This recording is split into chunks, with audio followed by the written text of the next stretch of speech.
serta dan pertolongan Tuhan. Baik, pagi kini kita akan mendengarkan renungan firman Tuhan. Sebelumnya, saya mengajak kita mari berdoa. Bapa, dalam nama Yesus kami bersyukur pagi hari ini. Terima kasih untuk kekuatan, kesehatan Tuhan beri. Dan pagi ini kami juga mau belajar kebenaran firman-Mu. Roh Kudus menolong kami, memberi kekuatan untuk memahami dan melakukan. Kami buka hati kami siap menerima firman-Mu. Dalam nama Yesus kami bersyukur dan berdoa. Haleluya. Amin. Baik Bapak Ibu Saudara yang dikasihi Tuhan, pagi ini saya akan berbicara mengenai bukti mengasihi Allah dengan mengasihi sesama. Kita sering bernyanyi dan mengaku bahwa kita mengasihi Allah, tetapi perhatikanlah, Alkitab berkata, Allah adalah roh dan Allah adalah kasih. Kalau Allah adalah roh, maka kita tidak dapat melihatnya. Dan kalau kita tidak dapat melihatnya, bagaimana mungkin kita dapat mengasihi Allah? Mungkinkah kita dapat mengasihi Allah yang tidak kita lihat? Tetapi Alkitab mengajarkan agar kita mengasihi Allah. Lalu kalau kita mengaku bahwa kita mengasihi Allah yang adalah roh yang tidak kelihatan, bagaimana mungkin kita mengasihi Dia? Alkitab memberi jawaban yang jelas dan tegas bagi kita dengan mengatakan di dalam 1 Yohanes 4 ayat 20, jika seorang berkata aku mengasihi Allah dan ia membenci saudaranya, maka ia adalah pendusta. Karena barang siapa tidak mengasihi saudaranya yang dilihatnya, tidak mungkin mengasihi Allah yang tidak dilihatnya. Saudara-saudara, kasih kepada Allah haruslah kita buktikan dengan mengasihi sesama. Sebab demikianlah Dia mengasihi kita, yaitu Kristus rela berkorban bahkan taat sampai mati di kayu salib untuk menebus kita dan menyelamatkan jiwa kita. Kasih kepada Tuhan tidak cukup hanya bernyanyi lagu kasih, sebab pujian tanpa tindakan kasih yang nyata tiada artinya, dan iman tanpa perbuatan adalah mati.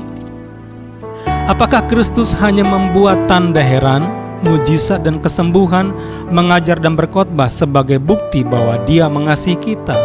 Tidak. Justru Dia buktikan kasih-Nya pada kita, yaitu mati meregang nyawa di kayu salib. Alkitab berkata 1 Yohanes 4 ayat 16, kita telah mengenal dan telah percaya akan kasih Allah kepada kita.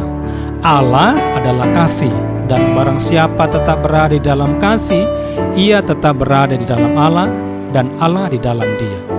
Pertanyaannya adalah, bagaimana kita tahu bahwa kita tetap berada di dalam kasih?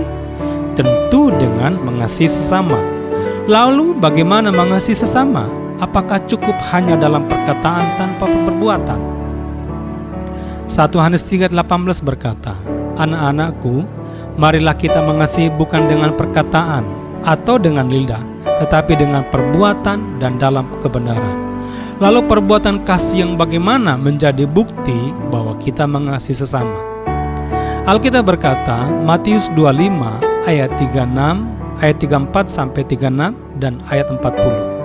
Dan raja itu akan berkata kepada mereka yang di sebelah kanannya, mari, hai kamu yang diberkati oleh Bapa-Ku, terimalah kerajaan yang telah disediakan bagimu sejak dunia dijadikan.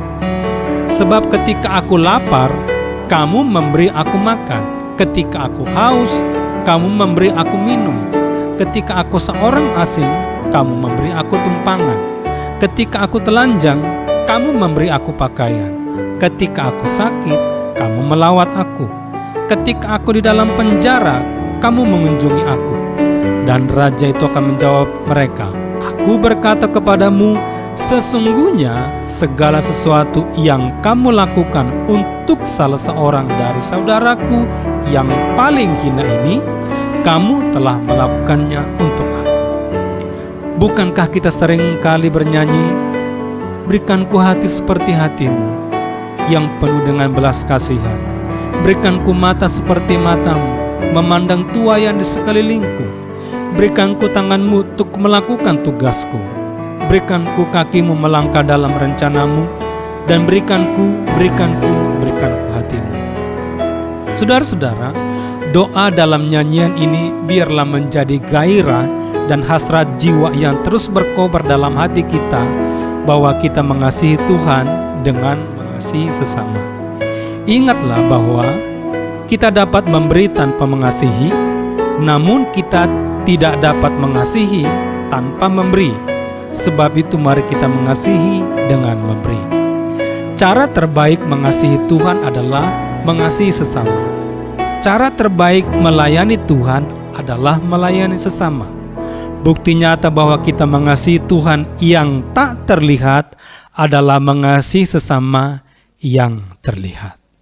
Puji Tuhan, demikian firman Tuhan pagi ini bagi kita. Mari kita berdoa. Bapa, dalam nama Yesus, terima kasih pagi hari ini. Roh Kudus menolong kami, memberi kekuatan untuk melakukannya. Bersetiap hari, dimanapun kami berada, dalam keluarga, di tempat kami bekerja, bahkan dimanapun, semua aktivitas kami adalah aktivitas untuk memperagakan kasih-Mu. Seperti Engkau mengasihi kami mengasihi sesama. Bagaimana kami mengasihi Tuhan, demikianlah kami mengasihi sesama. Peduli kepada mereka, menolong mereka. Sebab cara terbaik mengasihi Tuhan adalah mengasihi sesama. Cara terbaik melayani Tuhan adalah melayani sesama. Dan bahwa bukti nyata kami mengasihi Engkau yang tak terlihat adalah mengasihi sesama kami yang terlihat. Terpuji nama-Mu, Roh Kudus menolong, memberi kekuatan melakukan tugas tanggung jawab kami. Dalam nama Yesus kami bersyukur dan berdoa. Haleluya. Amin.